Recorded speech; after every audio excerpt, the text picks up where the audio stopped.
తెలంగాణ రాజకీయాల్లో మరోసారి పెను ప్రకంపనలు తలెత్తుతున్నాయి. బీఆర్ఎస్ ఎమ్మెల్సీ, తెలంగాణ జాగృతి అధ్యక్షురాలు కల్వకుంట్ల కవిత బుధవారం నాడు సిద్దిపేట జిల్లా ఎర్రవల్లిలోని తన తండ్రి మాజీ సీఎం కేసీఆర్ ఫామ్ హౌస్లో ప్రత్యక్షమయ్యారు. ఇటీవల పార్టీ అధినేతకు ఆమె రాసినట్లుగా ప్రచారంలోకి వచ్చిన ఒక సంచలన లేఖ పెను దుమారం రేపిన నేపథ్యంలో ఈ భేటీకి అత్యంత ప్రాధాన్యత సంతరించుకుంది. కవిత తన భర్త అనిల్ కుమార్తో కలిసి ఫామ్ హౌస్కు చేరుకున్నారు.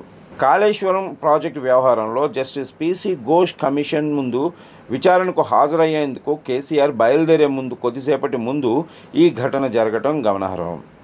తండ్రికి సంఘీభావం తెలిపేందుకే కవిత వచ్చినట్లుగా పైకి కనిపిస్తున్నప్పటికీ ఫామ్ హౌస్ వర్గాల నుంచి అందిన అత్యంత విశ్వసనీయ సమాచారం ప్రకారం కేసీఆర్ తన కుమార్తెతో మాటామంతి జరపలేదని, కనీసం ఆమె వైపు కూడా చూడలేదని తెలుస్తోంది.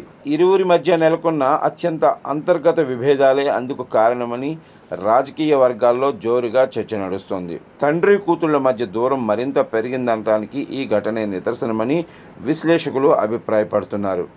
అనంతరం కేసీఆర్ సీనియర్ నాయకులు హరీష్ రావు, పల్లా రాజేశ్వర్ రెడ్డి, వద్దిరాజు రవిచంద్ర, వేముల ప్రశాంత్ రెడ్డి వంటి అమాయకులతో కూడిన భారీ కాన్వాయ్లో ఆయన కమిషన్ ముందు హాజరయ్యేందుకు బయలుదేరే ముందు కేసీఆర్కు అత్యంత సన్నిహితుడు పార్టీ నేత జహంగీర్ సాంప్రదాయబద్ధంగా ఇమామియే జమీన్ అంటే దట్టిను కేసీఆర్ కుడి భుజానికి కట్టారు.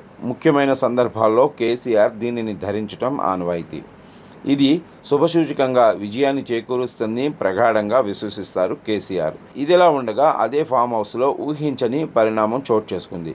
పల్లా రాజేశ్వర్ రెడ్డి అకస్మాత్తుగా కాలు జారి పడిపోవడంతో ఆయన కాలికి గాయమైంది. వెంటనే ఆయనను హుటాహుటిన చికిత్స కోసం నగరంలోని ఒక ప్రముఖ కార్పొరేట్ ఆసుపత్రికి తరలించారు. ఈ వరుస పరిణామాలు బీఆర్ఎస్ శ్రేణుల్లో తీవ్ర ఉత్కంఠను రేపుతున్నాయి. కల్వకుంట్ల కుటుంబంలో అసలేం జరుగుతుందన్న ఆసక్తి సర్వత్రా నెలకొంది.